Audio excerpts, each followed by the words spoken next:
¿verdad? Sé que mi lugar está aquí, ¿verdad? Hay veces que nos toca viajar y le digo a Marta, es el tiempo de la escuela dominical o el culto de la tarde, pues vamos nosotros a tener nuestro culto aquí en el carro, le digo. Así que tú vas a cantar y la tengo que aguantar que esté cantando, ¿verdad? No, nos ponemos a cantar los dos, ahí estamos cantando, orando, yo con los ojos abiertos, orando cuando voy manejando, no vayan a pensar que cierro los ojos. Sí, es lo que hacemos, hermanos, ¿verdad? Porque queremos tener ese tiempo. Decimos, nuestra iglesia está en la reunión, ¿verdad? Están hablando a Dios, pues nosotros también vamos a hacerlo, ¿verdad? Recuerdas, Dulce, ¿verdad? Que cuando tu papá estaba predicando y veníamos de Tampico, el hermano Manuel estaba tan concentrado en la predicación que puso el piloto automático y se fue el carro, avanzó como 1 hora y media hasta que se acabó el pavimento. Y dijimos, ¿y aquí dónde estamos? Bueno, tuvimos que regresarnos otra vez, ¿verdad? Y sí, pero qué bueno es, hermanos, que donde estemos, ¿verdad? Busquemos siempre ese tiempo, el tiempo de estar con Dios. Yo sé que a veces ustedes, por X motivo, no pueden venir a las reuniones, ¿verdad? No pueden. A veces que el miércoles no hay dinero para el camión o algún problemita que se presenta de última hora, pero sabemos que están en sus casas teniendo su devocional. Amén. Muy poquitos amenes. Bueno, les invitamos, hermanos, les invitamos. Si por algún motivo se tienen que quedar en casa, tengan ese tiempo, ¿verdad? Así como aquí estamos, allá ustedes también, ¿verdad? Así es. Y sí, hermanos, por más bonito que esté el lugar donde estemos, este tiempo es mejor. Este tiempo es mejor. Ayer que estuve con los muchachos allá en el campamento, ¿verdad? Aquí en San Mateo, es algo que también les comentaba a ellos. Les decía, ¿verdad? Que ese tiempo que ellos tienen ahí es el mejor. Es el mejor. Podían ellos estar en cualquier otra parte, o usar o invertir el tiempo en otras cosas, pero eso que estaban haciendo ahí, de escuchar la palabra, de aprender de la palabra, es lo mejor. Vale la pena. De veras, les digo, es algo de lo que nunca nos vamos a arrepentir. Hay veces que nos arrepentimos de, ¿para qué habré venido aquí? Pues, ¿por qué, verdad, estoy en este lugar? Y sí, a veces que nos lo lamentamos, pero quiero decirles, hermanos, que el tiempo que estamos aquí, y si es en la alabanza a nuestro Dios y su adoración y el estudio de la Biblia, es algo que no nos vamos a arrepentir. De veras, no nos vamos a arrepentir. Les daba un poquito de mi testimonio a los muchachos ayer. Les decía que yo conocí a Cristo aproximadamente a los 13 años. Ahorita ya casi llegando a los 68. Así que súmenle, ¿verdad? Ese tiempo, desde los 13 a los 68. No me arrepiento de haber escogido este camino. No me arrepiento, ¿verdad?, de haber creído en Cristo, de haber recibido a Cristo como mi Salvador personal. No me arrepiento, al contrario, quiero decirles que es lo mejor que he hecho. Es lo mejor que me ha pasado en la vida. Sí, no nada más cuando recibí a Cristo, sino también el predicar, ¿verdad? El predicar, sí. Ayer hablábamos con los muchachos acerca de las 4 necesidades más importantes. Las 4 necesidades más importantes. Y les decía, Dios es el que las suple de la manera perfecta. De la manera perfecta. La necesidad de amor, la necesidad de significado, de valor, el valor que las personas tienen, la autoestima,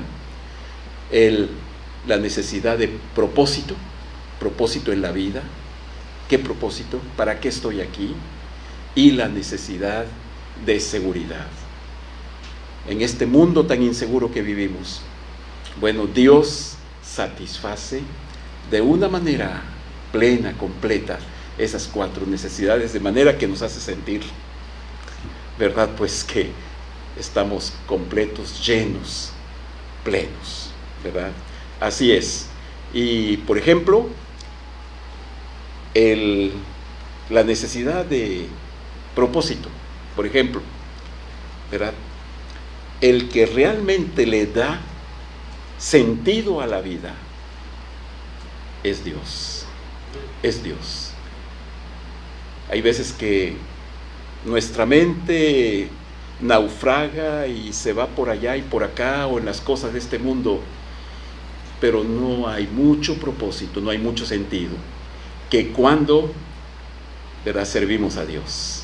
Servir a Dios le da sentido a la vida. El apóstol Pablo, su vida adquirió sentido cuando empezó a servir a Cristo.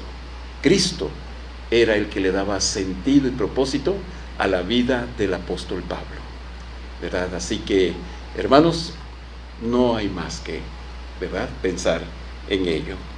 Bien, ya me estaba yendo por otro lado, ¿verdad? Estamos terminando el libro de Apocalipsis. Y es bueno aplicar, o como algunos dicen, aterrizar lo que aprendemos, ¿verdad? Lo que aprendemos, sí. Por ejemplo, el apóstol Pablo, en el capítulo 14, versículo 15, de Primera a los Corintios, capítulo 14, versículo 15, de Primera a los Corintios. Y pueden participar ustedes en esto que vamos a hacer a continuación. ¿Lo tienen? Dice así: ¿qué pues? Así como una pregunta. ¿Qué pues? Oraré con el espíritu, pero oraré también con el entendimiento. Cantaré con el espíritu, pero cantaré también con el entendimiento. En sus coritarios, el número 1 es un himno que se llama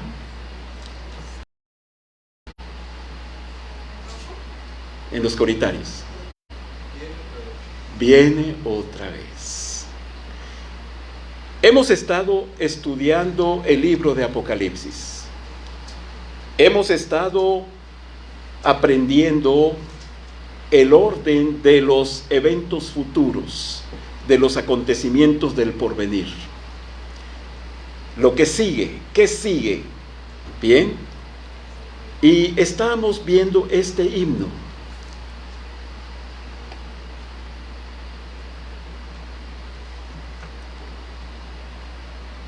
Dice, ¿verdad? No lo tengo aquí a la mano, pero ustedes me pueden ayudar. Hermana Roble, ¿lo tiene?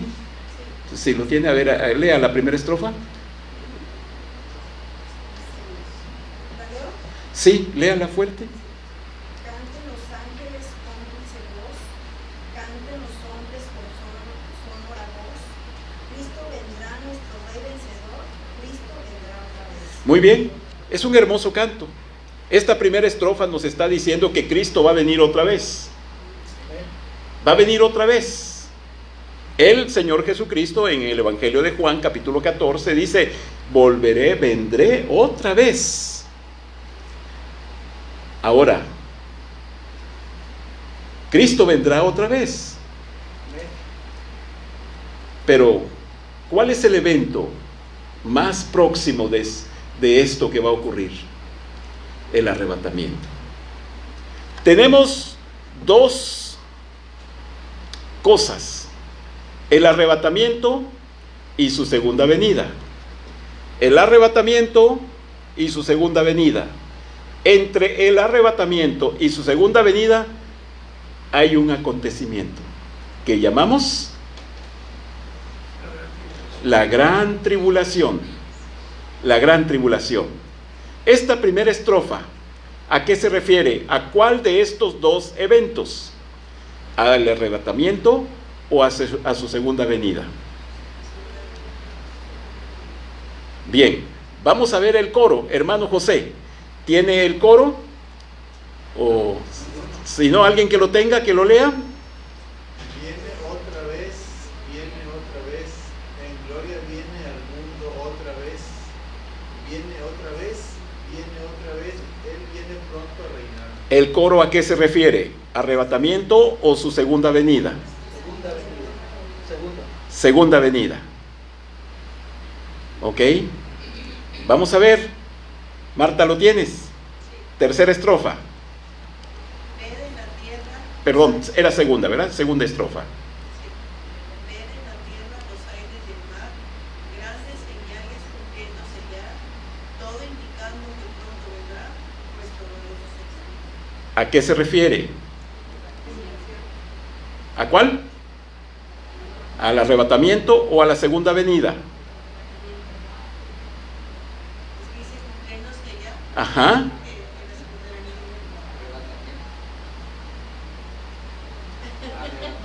segunda venida. Segunda venida. Ok. Recuerden, ¿qué falta para cumplirse para el arrebatamiento? Nada. Entonces, ¿verdad? Es su segunda venida. Porque dice grandes señales cumpliéndose ya. Y para el arrebatamiento no hay nada que falte por cumplir. ¿Ok? Tercera estrofa. Hermana Poli, ¿lo tiene? Dice que todos los muertos en Cristo saldrán de sus sepulcros y alegres se irán para encontrar a su Rey vencedor.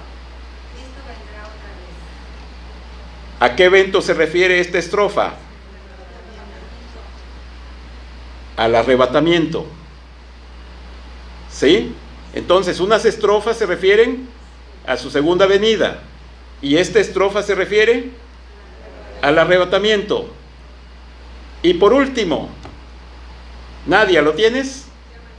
Ven en las nubes, oh gran Salvador, ven a la tierra glorioso a reinar, ven que tu iglesia te espera, Jesús, Cristo vendrá otra vez. ¿A qué se refiere?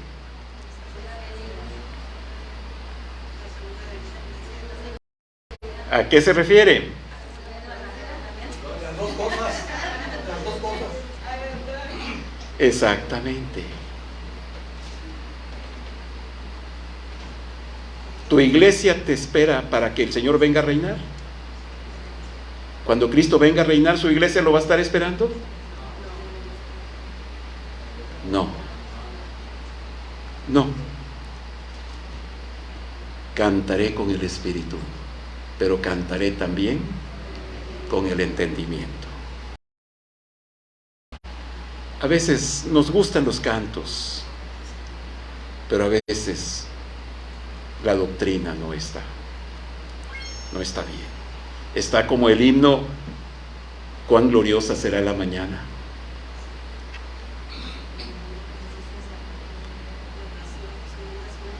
Las naciones unidas como hermanas, bienvenida daremos al Señor. ¿Sí? ¿Así es? ¿Así es? ¿Así va a pasar? No. Claro que no. Y así, hermanos, hay himnos o cantos que debemos de tener cuidado. A veces nos dejamos llevar un poquito por la emoción. Las palabras, muy bonitas las palabras, la melodía, etcétera, pero a veces la doctrina no está bien. ¿Sí? Entonces, estamos aprendiendo a través de estos estudios que hemos tenido de Apocalipsis. Ya estamos llegando al final. La vez pasada que estuvimos enseñando acerca de las cosas de la Nueva Jerusalén, hablamos de las 12 puertas que van a tener los nombres de los 12 patriarcas, las 12 tribus de Israel. Y los 12 cimientos de la Nueva Jerusalén que van a tener los nombres de los 12 apóstoles. ¿Se acuerdan del nombre de los 12 apóstoles? Los mencionamos. El primero, según como lo menciona Mateo, ¿verdad? Pedro, su hermano Andrés, Jacobo, los hijos del Zebedeo, Jacobo, Juan su hermano. Después tenemos a Felipe, a Bartolomé, también se le llama Natanael, Tomás, Mateo el publicano. Después tenemos a otro Jacobo, hijo de Alfeo, Lebeo, por sobrenombre Tadeo, Simón el cananista y Judas Iscariote. ¿A poco va a haber un cimiento en la Nueva Jerusalén que va a decir Judas Iscariote? No. ¿Se acuerdan del capítulo 1 del libro de los Hechos? Donde se nombra al sucesor, al sustituto de Judas. ¿Quién fue? Matías, ¿verdad? Que tenía otro nombre. Así es. Fíjense, Matías, en una ocasión di una enseñanza sobre Matías. No me acuerdo cómo le titulé, pero más o menos iba así: el que sacó el premio sin comprar boleto. Sí, no se acuerdan, ¿verdad? Ya tiene a lo mejor mucho. A ver cuándo lo volvemos a predicar para recordarlo. ¿Sí? Que hay ocasiones en que la persona que está sirviendo a Dios, de repente el Señor le va a recompensar y le va a premiar sin que lo espere. Y esto le pasó a Matías. Matías no pensaba él que podía ser uno de los 12 apóstoles. ¿No? A lo mejor él estaba sirviendo a Dios sin ningún interés, sin ninguna intención de obtener reconocimientos, de que le dieran méritos o premios, lo recompensaran. No, él servía a Dios porque era su deleite. Y el Señor le dio este premio de ser uno de esos 12 apóstoles. Y ahí va a estar el nombre de Matías en uno de los cimientos de la Nueva Jerusalén. Bien, hermanos, llegamos ya al capítulo 22, el último capítulo de Apocalipsis.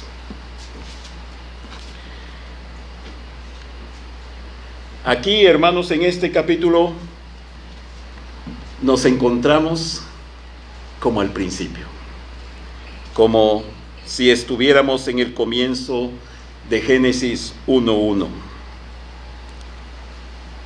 Dios, hermanos, va a volver otra vez a hacer las cosas como estaban en Génesis 1:1, cuando todo era perfecto.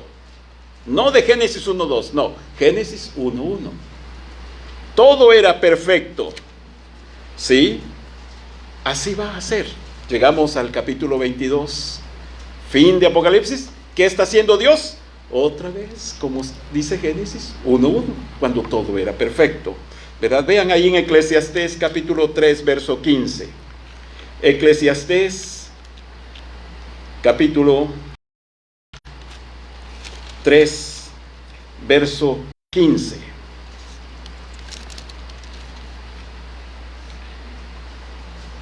Aquello que fue, ya es. Y lo que ha de ser, fue ya. ¿Qué hace Dios? Restaura lo que pasó. Restaura lo que pasó. Hermanos, al principio todo era perfecto. El hombre peca y comienza una historia. Esa historia del hombre, ese tiempo en el cual Dios trata con el pecado. Sí, desde Génesis, el hombre peca. Toda la historia a través de la Biblia es como Dios está arreglando el problema del pecado. Y al final, ¿qué hace Dios? Va a volver a la perfección como era al principio. Dios restaura lo que pasó. Hermanos, aquí en el capítulo 22, Dios nos muestra un poco de lo que va a pasar en la eternidad. La eternidad también es una dispensación. Vean lo que dice Efesios 1:10. Efesios 1:10 dice la Biblia: de reunir todas las cosas en Cristo, ¿cuándo? En la dispensación del cumplimiento de los tiempos, así las que están en los cielos como las que están en la tierra. ¿Qué es lo que va a hacer Dios? Eso, hermanos, ¿verdad? Eso. Perfeccionar todo en esta dispensación. ¿Cuál es esta dispensación? Del cumplimiento de los tiempos, del final. Aquí vemos, hermanos, cómo termina la historia del hombre en este capítulo 22 y va a comenzar la eternidad, hermanos. La eternidad. En el capítulo 22 tenemos está dividido en dos partes. ¿Sí? El capítulo lo podemos dividir en dos partes. Del versículo 1 al 5 y después del versículo 6 al 21. ¿Notarán ustedes eso? ¿Verdad? Del 1 al 5 vamos a hablar un poco de lo que va a pasar, de lo que va a ocurrir en esa eternidad. Y después del 6 en adelante tenemos varias cosas que Dios quiere que sepamos. Nos exhorta Dios, nos explica, nos dice el Señor algunas cosas de lo que va a pasar en el futuro. Bien, comencemos, hermanos. Capítulo 22, versículo 1. Después me mostró un río limpio de agua de vida, resplandeciente como cristal, que salía del trono de Dios y del Cordero. La primera cosa que vemos en la eternidad, hermanos, es un río de agua de vida. Hay algunos ríos, ¿verdad?, muy bonitos, y otros pues ya se nos están secando. El río Jordán no es muy caudaloso, hermanos. Manapoli ahí se echó un chapuzón en el río Jordán y después de que salió la hermana, ¿verdad?, vio todo tan bonito, ¿verdad?, y tuvo revelaciones. Sí, hermana, no, ¿verdad? Claro que no. Algunas personas piensan, ¿verdad?, cuando están ahí en el río Jordán quieren a ver qué pasa, a ver qué se siente. Pues nada, es agua y hasta media lodosa. ¿Sí? ¿Se acuerdan cuando el profeta Eliseo le dijo a Naamán, ¿verdad?, le dijo, vete al río Jordán y date, ¿cuántas? 7 zambullidas, ¿verdad?, inmersiones, y vas a quedar limpio. Y Naamán se enojó. Hacer un viaje tan largo para que me diga que me eche unos chapuzones ahí en este río que es. No, hay mejores ríos en mi tierra. Habana y Farfar son mejores ríos, más limpios, cristalinos. Y este río, por eso les digo, para que tengan una idea, que el río Jordán no es, que digan ustedes, un río cristalino, no. El río Jordán, hermanos, se forma con algunos manantiales que empiezan a fluir agua del norte, la nieve que se derrite del monte Hermón, allá al norte de Palestina, y empiezan esos afluentes, esos arroyitos, y forman ese río, el río Jordán, ¿verdad? Desemboca en el lago de Galilea. Es un lago, el mar de Galilea, ¿verdad?, así como el Chapala. Entonces ahí desemboca y se forma el mar de Galilea, que es un gran lago, muy bonito. Y después el río Jordán continúa, otra vez desemboca hacia el sur y corre y termina en el Mar Muerto. En el Mar Muerto. El Mar Muerto se llama así porque no hay vida. No hay. Ve uno el Mar Muerto y donde Por ejemplo, en el mar de Galilea, pues ahí están los barcos, ahí está la gente en los barcos, en los paseos, etc. En el mar muerto, no, creo un barquito esa vez, nada más había un barquito por allá, pero no hay, porque no se puede pescar, no hay paseos en el mar muerto, etc. No hay vida. Bien, hermanos, pero nace el río Jordán. Hay algunos ríos, por ejemplo, en Ciudad Mante, ¿verdad? Nace un río muy bonito ahí también. Creo le llaman el Nacimiento, si no me equivoco. Este río, dice la Biblia, me mostró un río limpio de agua de vida, resplandeciente como cristal, de donde salía del trono de Dios y del Cordero. ¿Dónde está el trono de Dios y el Cordero? Está en la Nueva Jerusalén. La vez pasada hablamos de la Nueva Jerusalén, hermanos, hablamos de sus dimensiones, su tamaño y algunas características que mencionamos. Bueno, ahí va a estar el trono de Dios y de ahí va a salir el río de la Nueva Jerusalén. Verás, un río de agua de vida, un río de agua de vida. Sí, hermanos, este río va a alimentar a los árboles que crecen a orillas del río de la vida. Esta agua, este río, el agua que sale del río es agua de vida. Sí, ¿se acuerdan de lo que el Señor Jesucristo le dijo a la mujer samaritana? Yo tengo un agua que si tú la bebieres, nunca más volverás a tener sed, sino que será en ti una fuente que salte para vida eterna. Porque esta agua da vida eterna.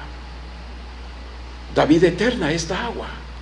Es el agua que el Señor Jesucristo le ofreció a esta mujer samaritana, que cuando ella bebió de esta agua se quedó maravillada. Este hombre es el Mesías, dijo. Bien, hermanos, fíjense en el versículo 2, 22:2 de Apocalipsis, dice: en medio de la calle de la ciudad y a uno y otro lado del río. Allí en la Nueva Jerusalén, hermanos, va a haber una calle grandísima, grandísima, ancha. Va a estar esta calle, ¿verdad? Una calle de oro. Eso lo mencionamos también, ¿se acuerdan? Cuando hablamos de la Nueva Jerusalén, las calles de oro. La ciudad va a ser de oro también. Dice, en medio de la calle de la ciudad y a uno y a otro lado, el río va a estar en medio de esta avenida. Una calle de oro y en medio de esta calle, en medio de esta avenida, ahí va a estar el río. Y a los lados del río va a estar el árbol de la vida. No uno, porque si va a estar a los lados del río, eso nos habla de varios árboles. Si fuera uno, diría, está de un lado del río.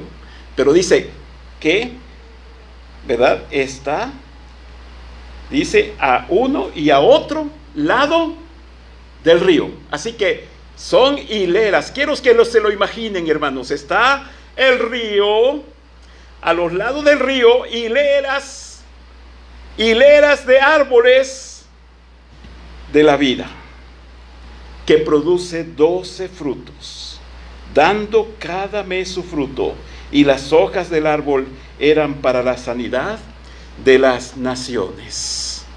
El árbol de la vida. Imagínense, hermanos, yo cuando estaba leyendo esto me estaba imaginando el río en medio de la avenida, a ambos lados del río las hileras de los árboles de la vida, y más allá las avenidas de oro, las calles de oro, ¿verdad?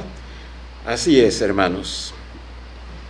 Bien, el río corre, ¿verdad? Por el centro, a ambos lados del río, está una fila de árboles.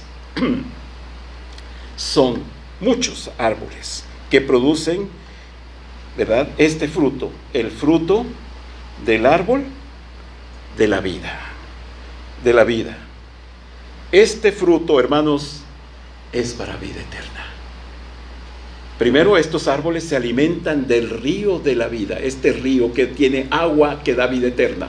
Estos árboles producen un fruto, el fruto de vida eterna.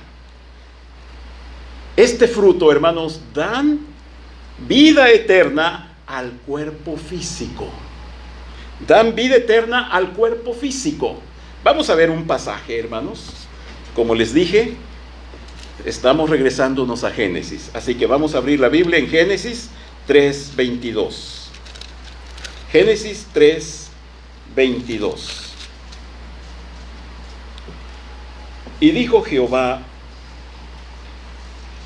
Dios: he aquí el hombre es como uno de nosotros, sabiendo el bien y el mal. Ahora pues, que no alargue su mano, y tome también del árbol de la vida, y coma, y viva para siempre.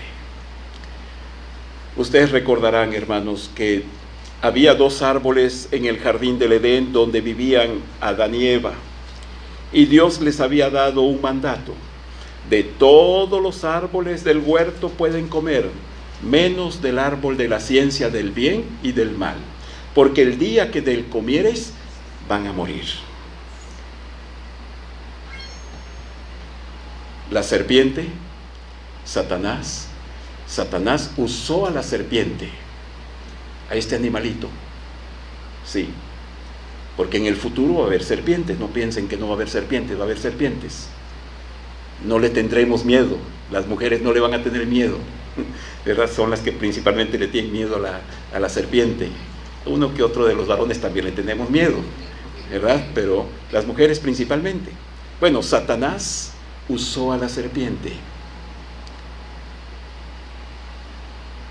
Y Eva fue engañada y pecó. Sí, en otra ocasión vamos a hablar de eso, ¿verdad? Ahorita nada más mencionamos que Eva fue engañada y pecó. Adán no fue engañado. Adán no fue engañado. No. Él conscientemente decidió hacer eso, desobedecer a Dios. Adán sabía que Dios les había dado la orden de no comer, y él desobedeció conscientemente. Le siguió la corriente a su mujer. O la mujer lo convenció, ¿verdad? Lo convenció la mujer. Yo me quedo pensando, cuando Eva comió del fruto, no pasó nada. No pasó nada. ¿Saben hasta cuándo dice la Biblia que sus ojos fueron abiertos? Hasta que Adán comió. Porque ¿a quién le había dado Dios la responsabilidad? A Adán, hermanos. A Adán, no a Eva. Eva fue engañada y Adán consintió en este pecado con su esposa. Voluntaria y conscientemente Adán desobedeció a Dios. Y entonces ahora sí, sus ojos fueron abiertos. Y dice la Biblia que murieron espiritualmente. Murieron espiritualmente. Físicamente estaban vivos, pero espiritualmente estaban muertos. Cuando el hombre peca, muere. Está muerto espiritualmente, hermanos. Sí. Adán y Eva estaban muertos espiritualmente. Y físicamente también iban a morir. También iban a morir como consecuencia del pecado. Pero en ese momento estaban vivos físicamente. ¿Qué dice Dios? ¿Verdad? Ahora pues, que no alargue su mano y tome también del árbol de la vida y coma y viva para siempre. Adán y Eva, si ellos hubieran comido del fruto del árbol de la vida, ellos iban a vivir para siempre, pero en pecado. En pecado, hermanos. Esa era la preocupación de Dios, de que fueran a vivir para siempre en pecado. Y es por eso que los expulsó del huerto del Edén. Los corrió de este huerto, pero estaban muertos espiritualmente. No, si comían del fruto del árbol de la vida, no iban a tener nueva vida espiritual, no, sino iban a vivir eternamente, pero en pecado. Y eso no lo quería Dios. No quería Dios eso. Y es por eso que los expulsó, ¿verdad? El árbol de la vida da vida eterna al cuerpo físico. Al cuerpo físico. En la eternidad, hermanos, el fruto del árbol de la vida, acá como lo estamos leyendo en Apocalipsis capítulo 22, ¿sí? El fruto del árbol de la vida va a dar vida eterna a los cuerpos físicos de los que coman, de los que tomen el fruto del árbol y lo coman. Dice aquí la Biblia, ¿verdad? Sí, el árbol de la vida que produce 12 frutos, dando cada mes su fruto, y las hojas del árbol eran para la sanidad de las naciones. Recuerden, hermanos, que tenemos varias dispensaciones, como el tiempo de la tribulación y el milenio, donde las personas van a pasar a la eternidad con cuerpos físicos, con cuerpos así como los semejantes a los nuestros, ¿sí? Recuerden ustedes, hermanos, que en el tiempo de la tribulación la salvación no va a ser igual que hoy en día. Hoy en día la salvación es por gracia. No tenemos absolutamente nada que hacer para obtener la salvación, para conseguir la salvación. En el tiempo de la tribulación y en el tiempo del milenio, la gente va a pagar por su salvación. Sus obras van a contar por su salvación. Entonces, van a tener la vida eterna espiritual. O sea, espiritualmente tienen vida eterna. Sus nombres van a estar escritos en el libro de la vida, pero sus cuerpos no. Entonces Dios tiene a este fruto del árbol de la vida para que sus cuerpos puedan vivir eternamente. Versículo 14 dice: bienaventurados los que lavan sus ropas. Bienaventurados los que lavan sus ropas. Mis hermanos, nosotros no tenemos que lavar nuestras ropas. Nosotros no tenemos que lavar nuestra alma para purificarla, para limpiarla, gracias al sacrificio de Cristo en la cruz del Calvario, que su sangre nos quita todo pecado. Es lo que dice el apóstol Juan en el capítulo 1, versículo 9. Y la sangre de Jesucristo, su Hijo, nos limpia de todo pecado. ¿Tenemos que lavar nuestra alma? No. En ese tiempo las personas van a tener que lavar, en el tiempo de la tribulación, en el tiempo del milenio, van a tener que lavar sus almas. Y dice, van a lavar sus almas para tener derecho al árbol de la vida, para que puedan tener la vida eterna en sus cuerpos y para entrar por las puertas en la ciudad. Así es, hermanos, ¿verdad? Estas personas que salen de la tribulación, que salen del milenio, tienen vida eterna espiritualmente, pero físicamente tienen cuerpos mortales. Por lo tanto, tienen que comer del fruto del árbol de la vida para tener vida eterna en sus cuerpos. Eso fue lo que Dios le dijo a Adán y a Eva en el jardín del Edén. Vamos a quitarlos de aquí, porque si comen del fruto, sus cuerpos van a vivir eternamente, pero en pecado. Gracias a Dios, hermanos, los cristianos somos los únicos que no vamos a comer del árbol de la vida. No, porque tenemos vida eterna en Cristo Jesús. Es un regalo que Dios nos ha dado. Así es, hermanos. Hay una promesa que el Señor nos ha dicho, que nuestros cuerpos van a ser transformados cuando Cristo venga en el arrebatamiento. Vamos a ser transformados, hermanos. No necesitamos comer del fruto del árbol de la vida.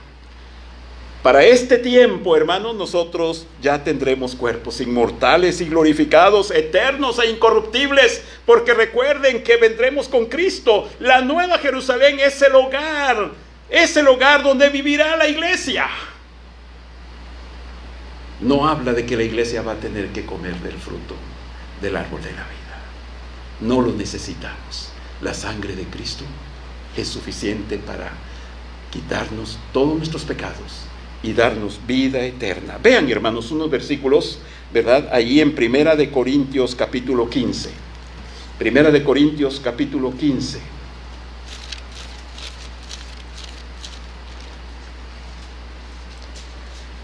Versículo 51.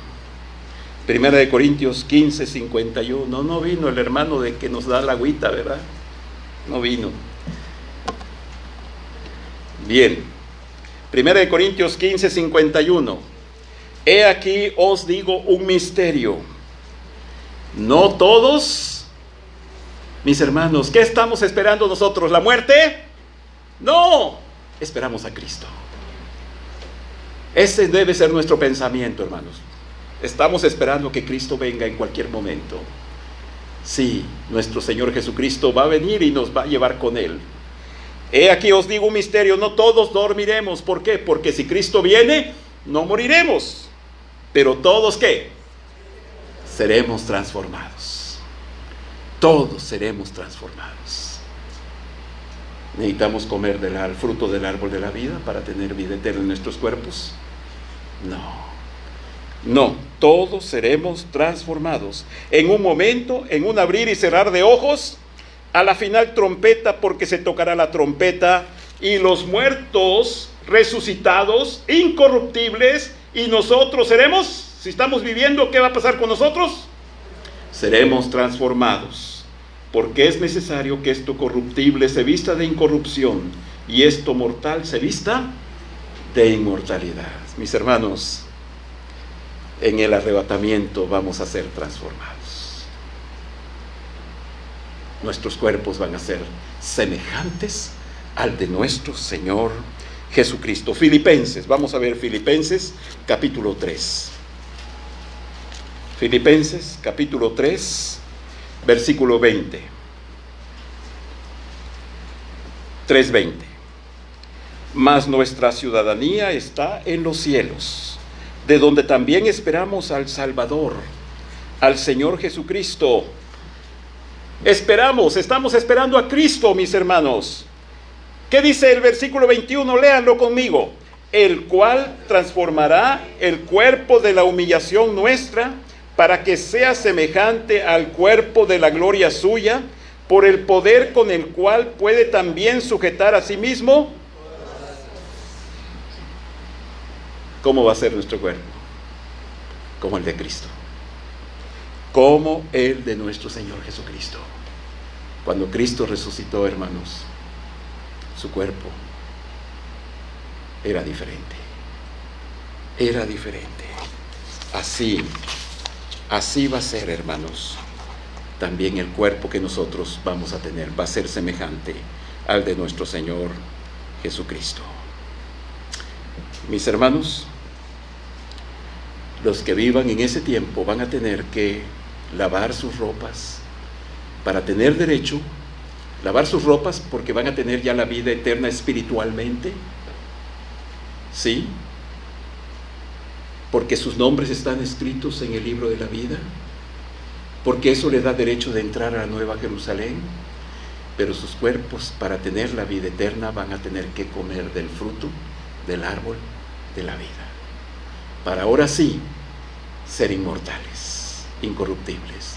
Y las hojas del árbol de la vida les va a quitar todas esas imperfecciones, todas enfermedades y toda cosa, para que ya sus cuerpos queden perfectos, limpios y sean eternos. Mis hermanos, vamos a hacer una pausa, ¿verdad? Y seguimos la siguiente semana. Y el Dios de paz, que resucitó a nuestro Señor Jesucristo, el gran pastor de las ovejas, por la sangre del pacto eterno, Él os haga aptos en toda obra buena, para que hagáis su voluntad, haciendo Él en vosotros lo que es agradable delante de Dios por Jesucristo, al cual sea la gloria por los siglos de los siglos. Amén. Y aquel que es poderoso para guardaros sin caída y presentaros sin mancha delante de su gloria con gran alegría, al único y sabio Dios nuestro Salvador, sea gloria y majestad, imperio y potencia, ahora y por los siglos. Amén.